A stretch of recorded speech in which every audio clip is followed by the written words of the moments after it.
Zdravím všechny doma. Tak, teď lezu od lanovky na Daštajn, tady po ledovci na vrchol. Jsme ve vejšce 2643 metrů nad mořem, čas 14 hodin 58 minut. Je tu parádně, nádhera. Kluci jdou za mnou, pomalinku, ale vidíte ten štrůdl, co se táhne pomalu z kopce domů. Tak je ta ledovec celý.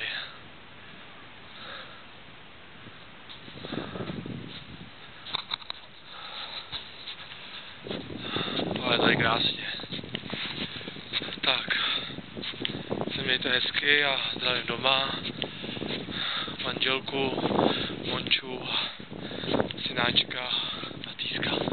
Ahoj.